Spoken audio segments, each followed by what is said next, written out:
राठौर साहब, कानून साजी हो रही है आज़ाद कश्मीर असम्बली के जी बलदियाती इलैक्शन जेह्ड़े नुमाइंदे हैं तो इन्हें की फंड्स ना दिते जाएं, ये फंड्स मैंबरां ने असम्बली की दिते जाएं। ये जेह्ड़ी साढ़ी लोकल गवर्नमेंट है उसने खिलाफ साजिश नहीं है?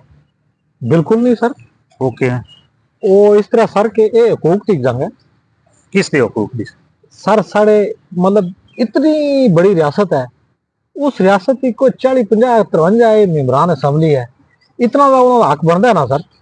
वो ये फंड लैन वो बगैर कानून साज असम्बली कानून बनाने वास्ते बनी हुई है, लेकिन कानून साज केड़ी कानून साजी होनी है उत्थे?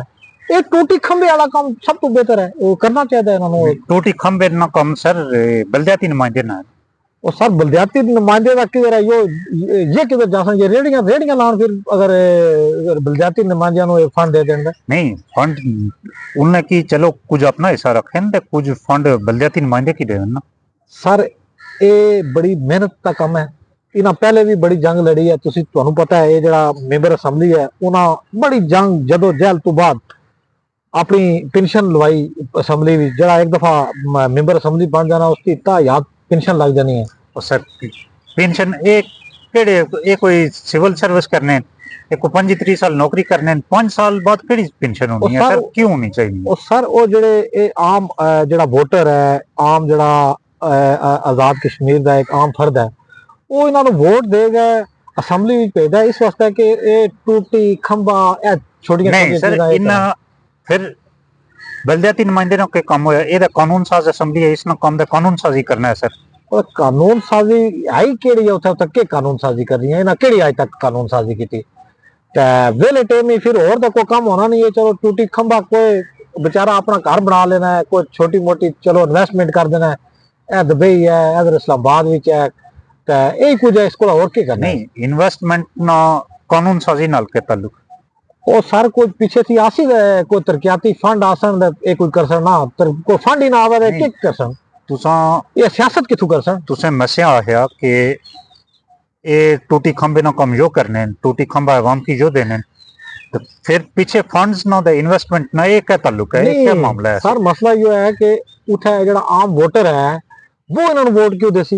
उन्होंने कानून साजी ना आजाद कश्मीर केड़ी कानून साजी ये देखा कि जड़ियां मौजूदा तहरीक चली जिस आटा बिजली कम होया तो कदा इन्हें को इख्तियार होना जो इस्लामाबाद ले नशे देखने सारी ना को अख्तियार है, लेकिन ये मतलब कानून साजी सिर्फ अपने हकूक की कर दे और इन्होंने करनी चाहिए है, अपने हकूक वास्ते जंग लड़नी चाहिए है, पहले भी लड़ी और जीते।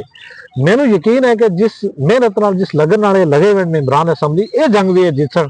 ये कदे भी जो है ना वो जो बलदियाती नुमाइंदे ना उन्होंने ये जंग जीतन नहीं देन लगे और ये जंग इन्हों की मतलब आखिरी जंग है और लाइफ लाइन है और ये जीत सके, क्योंकि इन्हें टूटी खंबे की यही सियासत करनी है, इसे बुनियाद पर इन्हें वोट भी लेना है।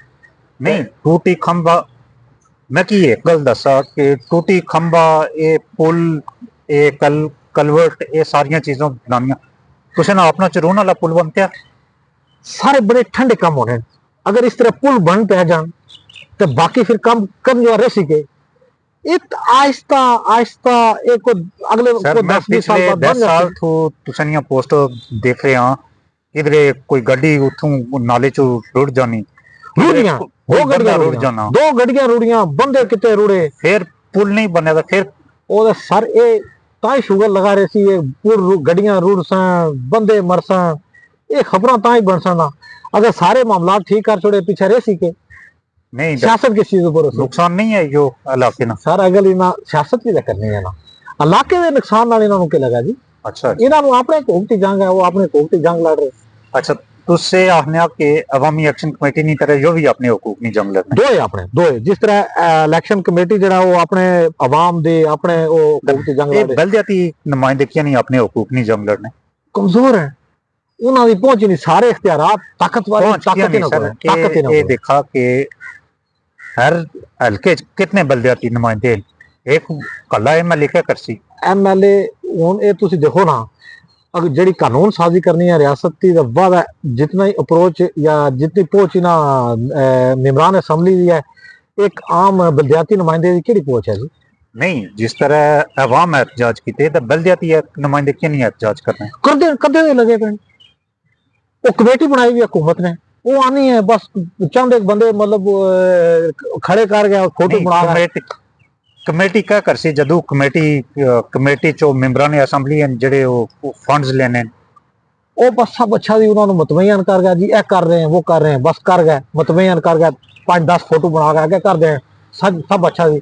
अंदरूनी तौर पर जंग लगी हुई है, और जंग जहर है उन्हें जीतनी है, ਉਹ ਜ਼ਹਿਰ ਹੈ ਉਹਨਾਂ ਦਾ ਮਤਲਬ ਅੱਗੇ ਮਸਲਾ ਉਹਨਾਂ ਦਾ। नहीं तुस मैं की ये गल दसा कि तुस हुकूमत ने जेड़े मेंबरां ने असैंबली है इन्हां नी इतनी तरफदारी क्यों करनी? ਤਰਫਦਾਰੀ ਨਹੀਂ, ਇਹ ਮਸਕੀਨ ਲੋਕ ਹਨ, ਇਹ ਕਿਧਰ ਜਾਣ, ਇਹਨਾਂ ਦਾ ਹੋਰ ਕੋਈ ਰੋਜ਼ਗਾਰ ਨਹੀਂ ਹੈ। ਇਹ ਆਪਣਾ ਉਹ ਕਾਸਮ ਮਜੀਦ ਹੈ, ਉਹ ਉਸਦੇ ਹੁਣ ਵਾਲਦ ਸਾਹਿਬ ਹਨ, ਉਹ ਮਜੀਦ ਸਾਹਿਬ ਸਾਰੀ ਜ਼ਿੰਦਗੀ ਜਿਹੜਾ ਨਾ ਉਹਨਾਂ ਸਿਆਸਤ ਵਿੱਚ ਇਹ ਨਾਰੇ ਮਾਰ ਗਏ, ਆਖਰ ਦੇ ਹੁਣ ਖੜੇ ਨਹੀਂ ਹੋ ਸਕਦੇ। ਉਹਨਾਂ ਦਾ ਪੁੱਤਰ ਹੈ, उसका बाहर उधर यूके शूके भी बड़े रिश्तेदार हैं, लेकिन वो कहना है कि मैं अपना खानदानी काम कर सा। अच्छा, वो खिदमत कर रहे हैं आवाम की, जलसे कर रहा है, वो आवाम की खिदमत वो बलदियाती नुमाइंदे की इख्तियार दी करें ना। वो तो ये किधर जाना, बलदियाती नुमाइंदे भी तुसी और सियासी बंदे लेकर आ रहे हो जनाब, इथे सारा काम खराब कर रहे हो, इन्हां के कर एक केड़े पासे जा सकदा? अच्छा, मतलब तुसे आखने चाहने आ कि इन्होंने जेड़ा खानदानी कारोबार है वो डैमेज हो, ये डैमेज नहीं होना चाहिए ज़ाहिर है सर, इन्हां ना इन्हां दा कंट्रीब्यूशन है, इन्हां रियासत विच एक पहचान बनाई। नहीं ये फिर पेंशन क्यों होनी चाहिए? पेंशन बाकी इन्होंने कोई इनकम ही नहीं, और कोई काम ही नहीं आना, ना ये इतने ज्यादा बहुत ज्यादा पढ़े लिखे हुए भी इतने नहीं है, या कोई टेक्निकल काम तो जानते नहीं कि ये और को साथी है, साथी को और काम कर सकता है, कर सकते हैं, ये क्या कर सकते हो? थोड़े बहुत है जेडे प्रॉपर्टी का काम करने वाले, बाकी केड़े काम कर सकते हैं? नहीं सर, और बहुत सारे काम कर सकते हैं, मजदूरी कर सकते हैं। सर मैं गारंटी देना, तुसी साफत तो अलावा मतलब इथों उठा तीला चागा नहीं रख सकते। ये सियासतदान बेचारे और क्या करें? नहीं देखा, तकरीरां कर सकते हैं, लोगों को हौसला दिवा सकते हैं। ਇਹ ਜਿਹੜਾ ਕੰਮ ਹੈ ਸਾਡਾ, ਇਹ ਵੀਡੀਓ ਜਿਹੜੀ ਬਣਾ ਰਹੇ ਹਾਂ ਤੇ ਇਹ ਵੀਡੀਓ ਸਾਡਾ ਉਸ ਤਰ੍ਹਾਂ मतलब प्रोफेशनली नहीं है, लेकिन प्रोफेशनली सब माड़ा लिखना कम है, वीडियो बोल भी रख सकते हो ना, एक किड़ा सी ज़ाहिर है सर, वो अपना अपनी फील्ड है ना।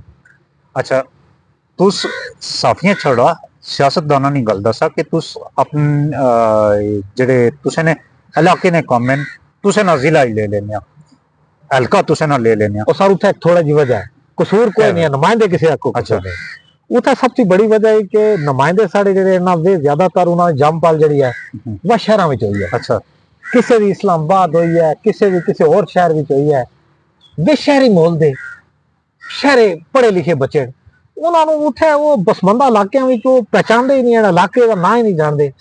अज इस गल का मैं आखना है ना कि ये इख्तियार बलदियाती नुमाइंदे को होना चाहिए, हर बंदे नहीं अप्रोच ही चुना। और बलदियाती नुमाइंदे देखो, ये गरीब के बच्चे कितने जा सकते, ये क्या खा सन? नहीं, ये तो भूखे मर सन बेचारे, पेंशन भी ले रहे हैं, तनख्वाह भी ले रहे हैं, तो सारा जो इन्होंने और भी मामलात हैं, ज़ाहिर है इन्होंने अपने बच्चों को पढ़ाना है अगे, मतलब कंपीटिशन का दौर है, बच्चों तनख्वाह नहीं पढ़ा सकते सर। दूई गल है ना कि अज कंपीटिशन का दौर, हुण एक बंदा एक निक्की जी दुकान खोल रहा है, नाल दूसरी खुल जानी है। अच्छा, फिर उन्होंने आपस में कंपीटिशन है, अब सियासतदानों का भी आपस में कंपीटिशन होना है। एक कहना सियासतदान हो जिस तरह वो अपना आजकल बड़े बीमार हैं, अल्लाह उन्होंने जिंदगी देवे है, बैरिस्टर सुल्तान महमूद चौधरी साहब, वो अपने पैरों पर खड़े नहीं हो सकते बेचारे, सारी जिंदगी उन्होंने सियासत में दी थी, लेकिन उन्होंने एक आजाद कश्मीरी च सी कि वो बड़ा पावरफुल, पैसा शैसा मतलब माली तौर पर तगड़ा है। ये हर सियासतदान की ख्वाहिश होनी है कि माली तौर पर तगड़ा हो सी तो ता मुकाबला कर सी, ये तगड़े हो सकते जा रहे फंड ही और इन्हां कोल के राठौर साहब गल तुसें भी नहीं मननी, और इनकम तुसें में तरफदारी करने हो। नहीं सारे बड़े अच्छे लोग हैं, इन्हां दा मतलब इन्हां दा जवाब है सर, इन्हां दा काम है, ये नहीं कर सकदा, क्या कर सकदा? ये हुकूक नहीं आखिरी जंग जीत सी कौन, बलदियाती लोग जीत सन या एक मेंबरान असेंबली जीत सन? सर जिस तरह अगर देखा जाए, आपने अनवारुल हक साहब ने भी पिछले अरसे विच मैं वीडियो देख रहा था, एक तकरीर भी किया कि भाईजान ये जड़ा दे छोड़ा असी बलदियाती नुमाइंदियां नूं असी फंड ते ये सियासतदान रेड़ी ला सकदे, जिस तरीके नाल, जिस मेहनत नाल, जिस लगन नाल ये लगे हुए, मैनू लगता है कि इससे पहला ये अपने हुकूक की जंग कदे भी नहीं हारे। अच्छा। इस दफा भी ये जीत सक और जीत जा सकता। अच्छा, बलदियाती नुमाइंदियां नाल क्या लगा जी? ये हुण राठौर साहब नहीं मानने, जो आपने उन्होंने हुकूक की जंग दी क्या हो सकना, चलो देखने हो फिर क्या हो सकता।